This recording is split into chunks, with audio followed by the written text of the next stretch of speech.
And welcome in. Late Kick is live. It is Thursday night, July, or July if you prefer to soften the J. Either way, it's the first of the month. 2021, year of our Lord, here we are already. They said we couldn't make it to July. I don't know who they are, but someone probably said it out there. And we made it, and we got a jam-packed show. It's the last one before we cruise right on into Independence Day weekend. And we've got to talk about something that we've avoided a little while here. You know, I hadn't done a whole lot of NIL talk. And the main reason is because you don't care about it. You have told us emphatically in the viewership numbers. However, as is the case sometimes, we'll have to challenge ourselves around here. I think there is a way to talk about what happened today within a context that's going to interest a lot of you. You've probably heard, if you've been on Twitter, you've been listening to talk radio, you've been on message boards anywhere, you've probably heard people talking about how they think this is going to be the death knell or one of the many death knells. Everything's always dying, of course, in college football for the sport. I don't think it's going to be that way. There will be ups and downs. There are with any set of changes. But I want to dive into that. We won't do it for 15 minutes, but we're going to do it in just a second. Recruiting wars in Florida are back. This is a good thing for all of us. It's even a good thing if you're a Florida State fan or a Miami fan. We are going to discuss, I have right here, you can't read it yet, but you hear it if you're listening on the podcast, a very juicy quote by Manny Diaz. I mean, very juicy. Like, picture an orange down there in South Florida, and you squeeze that thing. It's juicier than that. We will discuss. I'll share the full quote with you. Also, Notre Dame may have just struck gold. Is the pun in? Yeah, pun's intended. They may have struck gold with the new hire up there. Recruiting-wise and on-field-wise, all-encompassing. So it's a very fun Venn diagram if you're looking at the Notre Dame situation right now. And the transfer portal, it's not closed, but a certain date has lapsed that you needed to be in by. So we're going to call it closed for now, and we can start to do an inventory. And there were a few names, big names, that jumped in at the last minute that we need to discuss. So we're going to do all that. We got a really good show. The no offseason approach has been working very well around here. In fact, so well that I want to share some numbers with you very quickly. As you know, I sometimes, against the better judgment of management, share some numbers with you on here. I was looking at our metrics the other day, podcast, YouTube, all of it, VOD, and our numbers are up 15% month over month. But then they're up 25% 2 month over month. So I think about it, and it's June. June, on the college football calendar, most people just draw a skull and crossbones for the entire month of June. This is their offseason, but we have preached no offseason for a while now, and you guys followed through emphatically. And so in the time of year where your numbers are supposed to be dwindling and you're supposed to be taking a dip and everyone's on vacation, you guys may have been on vacation. You've been listening to the show and carrying the show with you everywhere you've gone and telling friends. So thank you for that. You know, our marketing budget, our entire marketing budget can be found in this little thermos here. And as you can hear when I'm shaking it, there's no rattling. So you guys are the marketing budget. Thank you so much. At Late Kick Josh, Twitter, Instagram. We are about to pass some thresholds there. So I'm excited about that, but more excited to shut up and start the show. The NIL era has begun. And that's where we're going to start tonight. And I'm going to try and dress this up in a way that makes you care a little bit more than you normally do about these segments. So NIL cranked up as of 12:01 a.m. on the East Coast this morning. Everything's different, but I want to assure you everything's okay. And you've seen me freak out on the show before, so if it wasn't okay, I'd let you know. Things are going to be okay. Now, some very, very quick observations that I saw today. I was one who was online at 12:01 a.m. on the East Coast, and I wanted to see the reaction. And as expected, I had a little intuition, but as expected, it was about 100 reporters for every one interested fan. And so you had a bunch of seagulls. It was like, go, go, go. And no one was there. It was just a bunch of reporters talking about it. But that's okay, because it was interesting. And there's a market for this. But all these deals started getting announced, and everyone was talking about it. And so I observed that. Then this morning, when the light of day is shown on the NIL era, the first 6 to 12 hours of it, boy, there were some horrible straw man arguments out there, weren't there? I saw everything from, well, these kids, we shouldn't let them do this. They're going to have to pay taxes on this stuff. Or, my goodness, money could make someone selfish. Ugh, it was bad. It was really bad. They're going to I saw a question that was presented, not tongue-in-cheek, as a dead serious argument against NIL. And the argument was, what if they don't know how to pay taxes on this stuff? Well, I'm going to tell you what will happen. They'll get popped, just like you would. Whether you're 18 or 48, you'll get popped. And then what will happen is you will learn a lesson the hard way. Doesn't always have to be the hard way, but they'll learn the lesson the hard way, and they'll probably just go on living their life. So that takes care of that. That's no reason not to push NIL forward. And the second one I wanted to address, I was doing a radio hit with Sean Fox, who has terrible movie takes, but really good college football mind, down in Louisiana earlier today. And we were talking about this whole concept of selfishness is going to creep in the locker room, and it's going to divide, and it's going to, one guy gets paid more than the other. It's going to be horrible, and it's basically all it is real life. Essentially, that's what's going to happen. Real life is going to creep into a locker room. Let me spoil the ending for you here. If you got good culture, then your culture is going to flourish. And if you got poor culture, then this will absolutely tear you apart. Something else would have anyway. Maybe this is just the straw or the dollar bill that breaks the camel's back. Money, as is the case in real life and will be the case in your local locker room, does not do anything other than turn the volume up to 11 or 12 on the character that already exists. So if you've got a really good culture, this is not what's going to fracture it. And if you've got a poor culture, it's going to fall apart regardless of what it is specifically that contributes to it. So no, I'm not worried about kids paying their taxes, and no, I'm not worried about whether this is going to tear apart locker rooms, and I certainly don't take the added 13 steps of saying, and that's why we shouldn't do it. If you just have some, in your mind, well-reasoned approach or logic-based approach, and you just philosophically don't believe in kids being paid while they're in college, I respect that argument a whole lot more than these. We can disagree, but at least you got some sound principle in your argument. All right. Now, let me tell you why this is not a bad thing. It's not a horrible thing. There will be some ups and downs. There will be some bad that comes with this. But let me give you some pros, and then we'll move on. Pro number one. I want you to think about it this way. Director Colin and I were out in the, what do we call this thing? A newsroom, I guess? Control room, office? It's a ghost town is what it's been over the last year. We were out in the office about an hour ago, and we were listening to a segment we did on this show a year ago. And I was proud of it, because sometimes we get it right. And I think we got this one right. What if this whole NIL era does far more to police self-behavior correction than coaches ever could? Think about what we have now. For the first time, we have players with actual skin in the game, as you and I would define skin, the kind of skin that folds and gets put in your back pocket. And now they finally have it, and they're responsible for it. And they're being paid in direct correlation to basic market principles as determined by their value. Well, you ain't worth nearly as much if you're not on the field because of disciplinary reasons. So I want you, who have been in the coaching profession out there before, I want you to think back. Or maybe you've dealt with a kid in a classroom, or maybe it's a parenting situation and you've dealt with a kid, and you just can't get through to them. There are some techniques I would suggest, but that's another show. You just can't get through to them. Well, let me tell you what has worked 100% of the time throughout history and will continue to work. When you've got money involved and you start getting into someone's pile of money, that's when you got their attention. And so it may be that your left guard, who you cannot get to stop eating himself out of a job to save his life, or your safety there, that will not meet curfew, and you got to suspend him, or else the rest of the team revolts because you're not holding everyone to the same standard. You can't get them to fall in line. But now there's money. Now there's skin in the game. And now they realize there's an actual financial hit I take if I don't follow the letter of the law around here. It could very well be that this self-corrects a lot of behavior that coaches to this point throughout history have not been able to correct by holding playing time over your head. Because it could be, folks, I know this is hard to believe, it could be that people value money even more than playing time. It could be that they value money even more than their reputation. Is that good? Is that bad? I'll leave that to you to decide. I'm just saying, I think this could go a long way in policing behavior. Pro number two.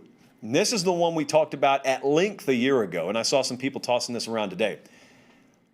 NIL is creating a whole new avenue, like 15 avenues, as a matter of fact, for new blood to come into college football. I'm not talking about players. I'm talking about branding, and I'm talking about marketing dollars.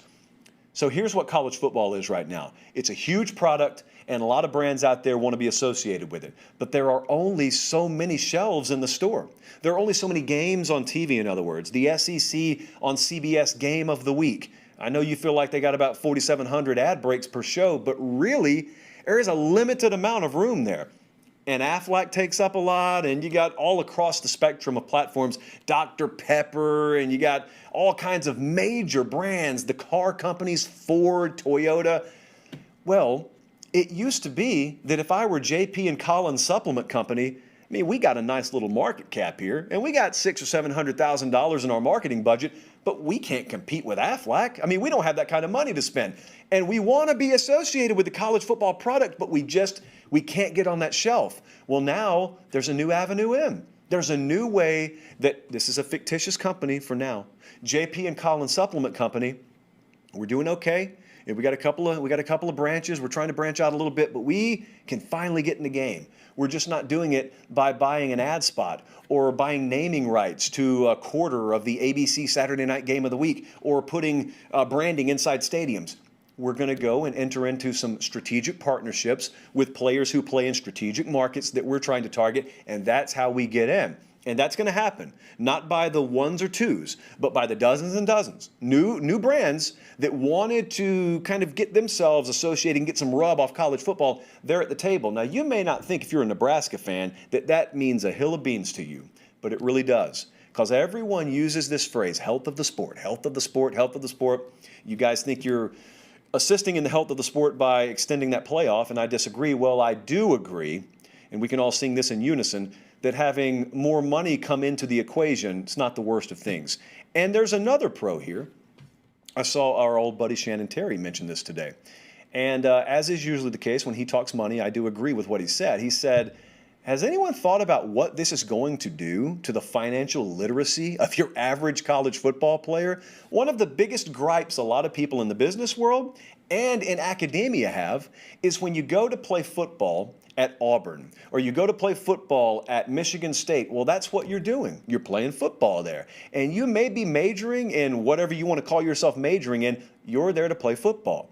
And you exit, as is the case with many football players, without a sound grasp of financial literacy and basic economic principles, and you're ill-equipped to go out into the real world. Now, that's not just a problem with athletes, but it is certainly exclamated with athletes relative to your normal student population. Well, now you're taking a crash course, even if you're not getting official class credit for it, in economics and also in entrepreneurship. It's a hard word. It always has been for me to say. You're getting a crash course and you're learning some tough lessons that maybe you would have had to wait till age 25 or 26 to learn. You're learning them right now. So I think the new marketing blood at the table, I definitely think the self-policing of behavior that this brings, and I also think the financial and entrepreneurship literacy that you learn, these are pros. They're not being talked about nearly as much relative to the cons, but these are pros. Now, there is a con that I had tossed my way. One of you, I can't remember who did it, but in the Late Kick inbox, about 2 or 3 hours before the show. And I read it, and I agree. I was talking, this is not what you said. I'm going to use this to tee up what you said. I was talking to someone the other day. I will not mention the name, but they were talking about correspondence they had had with a high-profile assistant at a major university. And they said they had had a consultant, as many of these programs have had, they had a consultant come through. And that consultant is working in conjunction with that university to basically guide them through these treacherous NIL waters. And they gave them a list of the rough value per player on their roster. And they were shocked that the most valuable player on their roster was not a quarterback and was not a guy who had even started a game yet. And they said it's because of the social following. And this is not rocket science. The more followers you have, you see on the screen right now if you're watching, Twitter, Instagram, TikTok, more followers you have on there, that's where the real traction is going to be. And so here's one of the potential cons. Now, Colin and I were kind of tossing around amongst ourselves, is this really a con or is this just something different? Well, I'll let you decide for yourself. So you tell me how you're going to interpret this. How do you grow your branding? How do you grow those numbers? Well, you get your name out there as often as you can, and you make your name matter as frequently and as long as you can. Let me tell you where the rubber's really going to meet the road on this before we move on. Recruiting, that's where. Now again, this may not even be a con to you, but I would be shocked if we didn't see a new trend where kids push their recruitment deeper and deeper into the process to maximize headline space, to maximize traction and impressions, as we would call them in the business, thus growing their social accounts. And they probably get a lot more creative with the way they commit too. Now, we had seen a trend away from that recently. With the new and early signing period, we had seen a disproportionate amount of the top-rated kids signing early. And so now this may be another correction to the recruiting market, and obviously we have a vested interest in that, seeing as how we are 24/7 sports. I don't know that we call that a con. I just think we're going to call that something very different that you need to keep an eye on. So I have a pretty good hunch that's where we're headed over the next few cycles. So those were my takeaways from NIL. I would be very interested to get your feedback on that because I guarantee you there's some pros and cons that I haven't even thought of that you guys have probably been thinking about the whole day. All right, let's move on to more football-related matters. I know it's July now, but recruiting's been so hot. We have finally entered a dead period again, and we were coming out of the most crazy month in the history of recruiting. And so coming off this entire wave of recruiting, Colin, here's your end point. Recruiting has been crazy the last month. I think we can all agree with that. And boy, we've had our eye on the Sunshine State of Florida. We talk about it, I would say, about once every 2 or 3 months. I remind you that the state of Florida is where it's at. Now, you may say, well, duh, yeah, there's a lot of talent down there. I don't mean that. I mean the entire key to achieving this fabled balance that some of you are looking for every which way but Sunday. Expand the playoff this, NIL that. That's not what's buying what you want. People in Florida getting their act together. People in California getting their act together, recruiting. That is what balances the sport out because it makes Miami and Texas and USC and UCLA and FSU and Florida that much better, in direct contrast to taking talent off the rosters of Ohio State and Clemson, Alabama. So we've been talking about that a lot. I'm not going to beat that dead horse. Well, we have a situation that you and I need to talk about. And the situation is, I think that the good old-fashioned recruiting war between the Canes and the Noles is back. And I got the quote to prove it. Not yet. I'm going to give it to you in just a second. But do you remember, a lot of you do, I'm coming for you right now. This is the time, in case you were wondering. A lot of you have been making fun of me, bullying me, dare I say, over the past month, because about a month ago on this very program, I told you you need to buy stock in FSU recruiting, in some alternate universe where you can buy stock in recruiting. I told you buy stock in FSU recruiting. And I was really just telling you I like what they're doing right now. Well, then some of you made fun of me because it was probably as ill-timed as I could have made the statement. They had a couple of decommits right after I said it. But I didn't back off of it. I just screenshotted a lot of what you said about me. And it lives right here in the eye, Josh, right now. But I'm not breaking it out yet for reasons I will state in a second. Well, all that's happened in the last month is 6 more verbal commits. They are number 3 in the country, are the Florida State Seminoles. They're number 1 in the ACC, and it feels good. It feels good. Feel a little vindicated right now, but I'm not off the hook. I will grant you that because I remember what was happening this time last year. We all remember. Colin remembers all too well. Tennessee was rolling, weren't they? Do you remember Jeremy Pruitt? Jeremy Pruitt, at once upon a time, believe it or not, was the head coach of Tennessee, and they were rolling, and they got all these verbal commits. Now, we were going into COVID, so they were trying to snatch up every verbal commit they could get. It was an interesting approach. I had Nick Saban on the show. I said, how come a lot of these programs are getting all these verbal commits and you aren't getting any? He said, we're not changing anything. They signed the highest rated class of all time at Alabama. So it turns out the Saban guy knew what he was talking about. Well, anyway, I remember. So I'm not going to get burned by just putting my stamp of approval and endorsement on a class that's rated 3 nationally July 1st.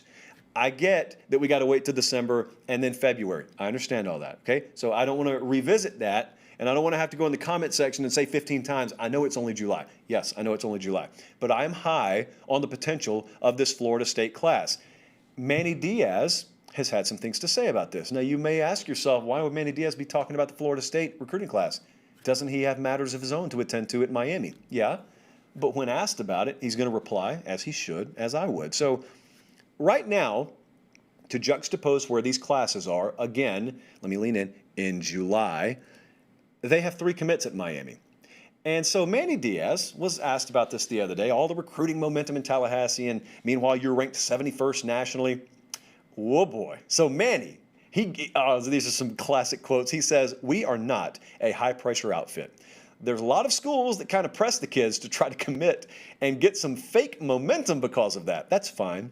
They can win the recruiting bake-off in the month of June because that's not signing day. We want to be authentic in our relationships. If a kid picks Miami, we want it to be for the right reasons. So Colin is busy calling his T-shirt guy to get recruiting bake-off June champion T-shirts made, and I can't wait for those to come out. How great is that quote? How great is this in general? Sniping back and forth between Florida State and Miami in the month of June and July.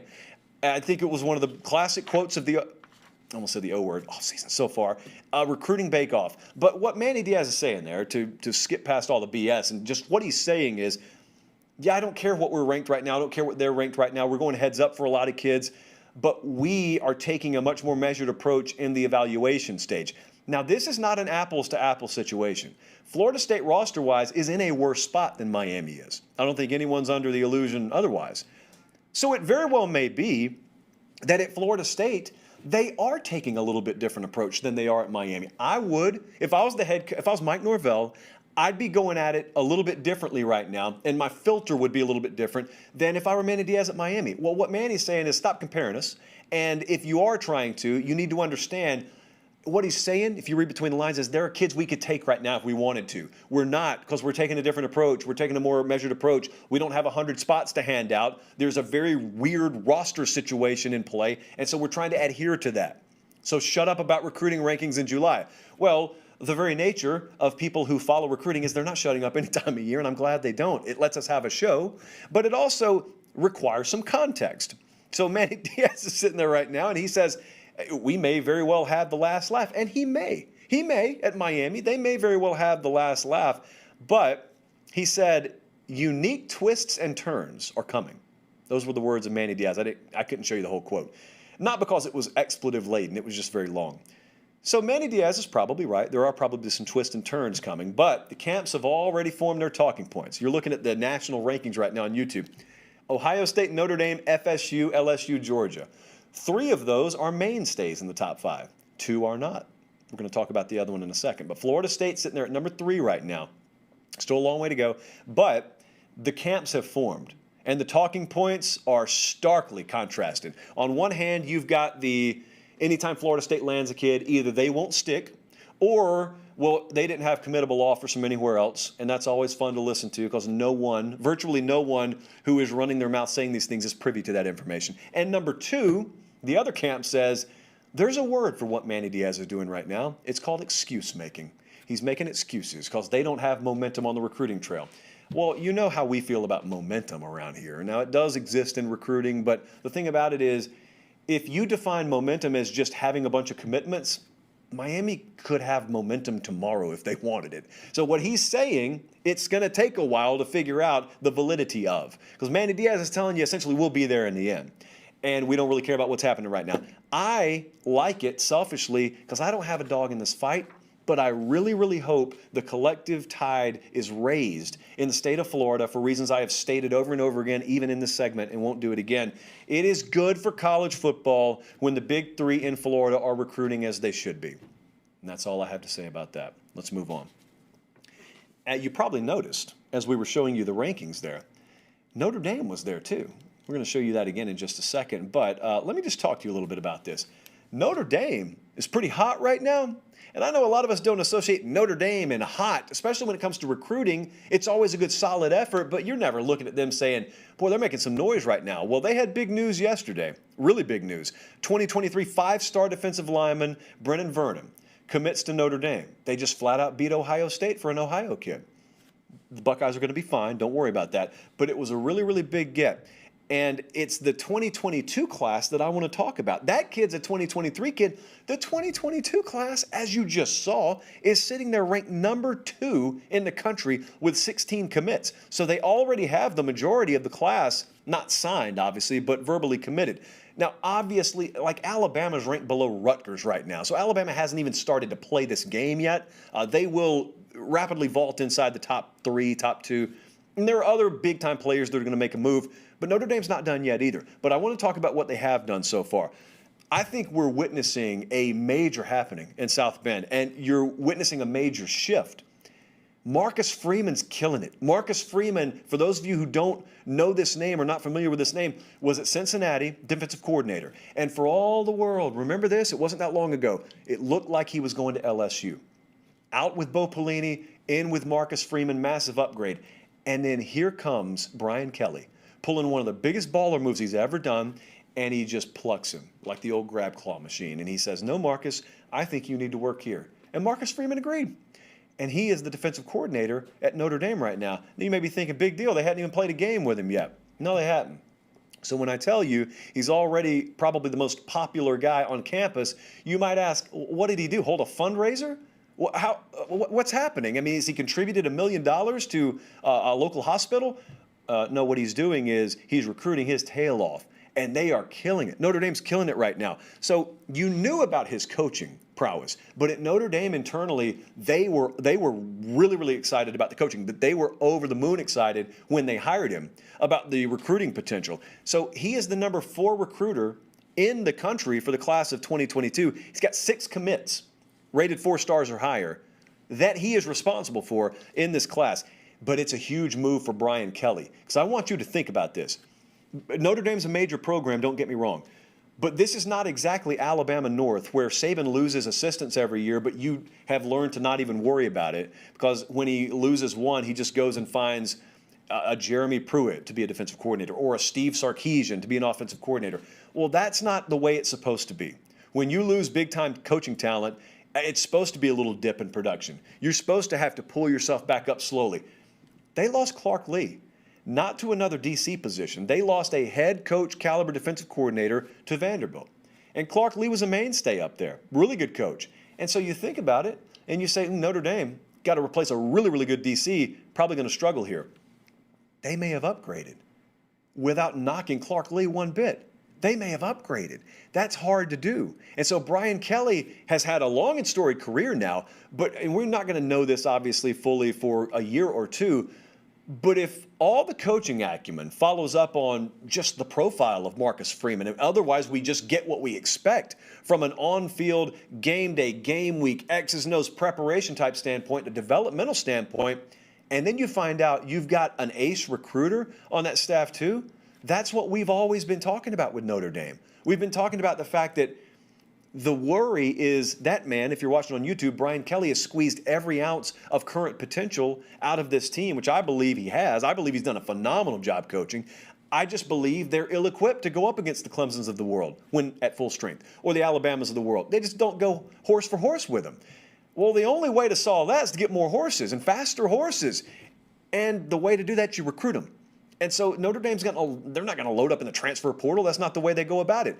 But you can go out and change the game on the high school recruiting trail. And again, it's very short so far, very small sample size, but they may be on their way to doing that.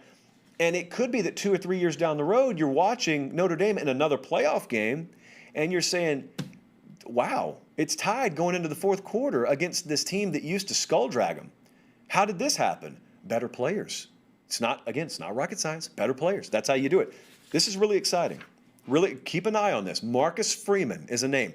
Keep an eye on that this year, and keep an eye on it twofold, on the field, but then on the recruiting trail too. I wanted to wrap up with this. I'm looking at that Manny Diaz quote again. June Bake-Off. That's great. Has nothing to do with what we're about to close the show with. So let's finish with this. The transfer portal door just, boom, it closed finally, at least as it relates to being able to be eligible this year. What a time it's been. How many times have we talked about the transfer portal on here? You guys have scooped it up. It's been your favorite topic for us to talk about on the show, the entire post-spring cycle.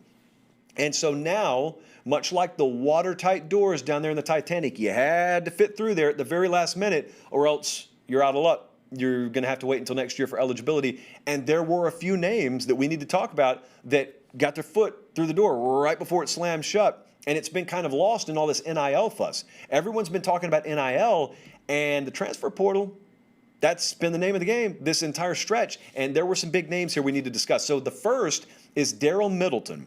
Now, he was at Tennessee, so all these guys have entered the transfer portal as of the time of this show, which we're not recording, we're doing it live. I can prove it. It is 7:28, Thursday night, July 1st. Sam Batesh has just texted me, even though he knows I'm on the air. So that's proof, even though I could have made all that up. Daryl Middleton has entered the transfer portal. All these guys have, as of time of show, they have not landed anywhere. Started 22 games the past 2 seasons. Every name I'm about to mention can be an immediate contributor at another Power 5 location. But this did not shock folks at Tennessee. In fact, I went and read, it was Patrick Brown over on Vols 24/7, and he echoed what someone else had told me who was familiar with this. It was something that could best be described as a mutual parting of ways. It's just one of those new staffs in town. Here's the way we're going to do things. Well, I don't really like the way you're doing things. Okay, well, it's probably best if we just shake hands and we go our separate ways. That happens all the time when a new staff is in town. I think it's happened with Tennessee here. But the difference is, this is not some guy who was buried on the depth chart or anything like that. This is not a guy you'll never hear from again. Well, It's the caliber of guy that can go somewhere and can be a force. So Daryl Middleton is one name to watch. He's on the defensive line. King Wakutta, this is one a little bit closer to me. That's an outside linebacker who has entered the transfer portal as of yesterday at Alabama. This is a kid I covered in high school down at Troup County. Saw him play many a game at Callaway Stadium there. They share that with LaGrange High School, which is irrelevant to the topic, but I just wanted to fill you in on my knowledge of local geography. This is a big name that you don't know because he hasn't started for Alabama, hadn't really been playing for him. It's just because they're too loaded. There was a name that transferred a few weeks back from Alabama to Texas, and his name was Keelan Robinson. And I told you at the time, that kid would start at running back for like 90% of the programs in America. He is excellent. There's no character concern. There's no ulterior reason other than loaded depth chart why he transferred. King Wakutta is this way too. King Wakutta is not a guy they've had problems with. He's not constantly been in the doghouse. He's good. He's good on a roster full of great. And he's probably got a ceiling of greatness himself. He was a former high four-star guy. Wherever he goes, he's going to be one of the best linebackers that lands on that team, and I don't particularly care where it is he lands. He's going to fit that description. It's just that Alabama's linebacker room is so insanely loaded, it is what it is. And so this is another one of those situations that I would bet you my bottom dollar the Alabama coaching staff is helping facilitate as much as they can because they know how good he is. He came in there, he worked, he did what he was supposed to, he did what he was asked to do, and just he's not good enough to start for him. There's no shame in that. There's shame in shying away from competition and being scared of it. There's no shame in competing and finding out, I don't quite measure up now. For all we know, King Wakutta could land somewhere, flourish with proper development, ended up being an All-American caliber player. I think Keelan Robinson has that kind of upside too at Texas. So keep an eye on that. And the third one, which probably got the most national attention, was Dare Rosenthal at LSU. There is a little bit of backstory here. It's not my place to tell it. I'm just telling you it's not a huge deal. So it's not anything that if he lands somewhere else, they're going to strike him of his eligibility. It's just we got to wait and see what happens. But this is a starting left tackle in the SEC. So I want you to obviously think about the impact he could have somewhere. I mean, if he's good enough to start at left tackle for LSU, I don't think I need to sit here and sell you on our late kick scouting report of Dare Rosenthal. I feel like he's been there 14 years, but it's Austin Deculus is like that. I feel like he's been there for like 10 years. I want you to think about how crazy this would have been 15 years ago and how seemingly passé it is now. Imagine the year is 2005 or 2006, and the projected starting left tackle of a team that's expected to contend just up and says, I'm leaving, I'm going to go somewhere else and play. Oh, and by the way, I'm going to be immediately eligible. That would have dominated the news cycle for a week if it was the right player. And so LSU's a big program. Dare Rosenthal's a big player. There's some guidance out there. Some folks think he lands at Kentucky. I don't have an educated opinion on it. I'm just telling you, think about how different our world of college football is now. You can say for the better or for the worse. You just got starting position players, starting left tackles just up and saying, I'm going to go wherever I want to. And people look at it and say, oh, the kid from LSU is transferring. Whereas back in the day, it would have been like if a 5-alarm fire gets called in, 3 different stations, 3 different ladder trucks start to report. So that's how different things are today in the college football landscape. But the date moves next year. To remember, if you haven't caught this announcement, it was all the way into the midsummer months right now, July, because of COVID and because of the way the calendar was turned upside down. Remember, I think it's May. I think it's right after spring ball next year is when this date gets moved up. And the date I'm referring to is you got to transfer or at least enter your name into the portal before this date if you want immediate eligibility this year. So it won't go quite as deep into the summer as it just did, but I still maintain the biggest new kind of unicorn territory in college football and the biggest unknown, I guess is a better way to put it. It's a unicorn for us because we can get numbers of content this time of year, but the post-spring, that's the no man's land. That's the one that scares all the coaches because that's the time of year where recruiting's done, spring practice is done, and guys have that period of time where they can just chuck up the deuces and say, I'm leaving. And you say, what are we going to do? And they have the power to say, not my problem. It's tough. It can be very tough. So Buffalo got hit the hardest this year, but that was directly in relation to their coach leaving, and we don't talk a whole lot of Buffalo on the show. Go Bulls and all, but outside of that, it's going to be a learning process, has been for a lot of coaching staffs. We're done. I'm done with the show. And so we're not going to have a show Sunday night because I'm going to be home, and home means Georgia. And so I will be back here next week. We'll start the regular podcast rotation again. We will be back Thursday, but we're just going to take as long a break as we ever have, like 4 days. So thank you so much, though, because we have bought ourselves the opportunity to be in position to do some really, really big things this fall. We're getting attention that, quite frankly, I didn't think we would get this early in the process. I threw out a little line into the water the other day about potentially finding the right advertising partner for the show. Now, again, I'm not supposed to tell you this, but whatever. If you haven't tuned out already, it means you're diehard. And management has long since turned the show off because it's a holiday weekend, so they're already on the road somewhere. So let me tell you what happened. Some big companies jumped in the DMs. And so I, at this point, think you and I need to have a frank conversation about which brands we would be okay with on this show. Are we in that territory? Not yet. But could we soon be in the territory where you and I are talking amongst ourselves about whose money we want to take? I don't know. Maybe. We'll see. It's fun, though. So, again, there have been no decisions. So if you are, let's say, a regional brand or a national brand, or I don't care if you own a gas station somewhere, if you got the money to drop, hit me up, joshpate706@gmail.com. Now, I'm not facilitating this, CBS would, but I can guarantee you if I hand you off as a hot lead, you guys can close the deal. I'm interested in that. We don't have to do it. Our paycheck looks the same either way, but I'd be interested in finding the right partner out there that wants to associate their brand with our brand. Because this, which shoulder is it? This brand here, yeah, that one over there. That brand has a lot of eyeballs on it, and they are concentrated in very, very specific demographics that I know a lot of you are trying to hit. So as you're flying towards these NIL deals, picture us too. We're in the market too. All right, we're out of here. We got a long road trip ahead of us tonight. So for Director Colin, for our entire crew in Fort Lauderdale, I'm Josh Pate signing off. Have a great Independence Day weekend. Stay safe, especially those of you with the fireworks, and God bless.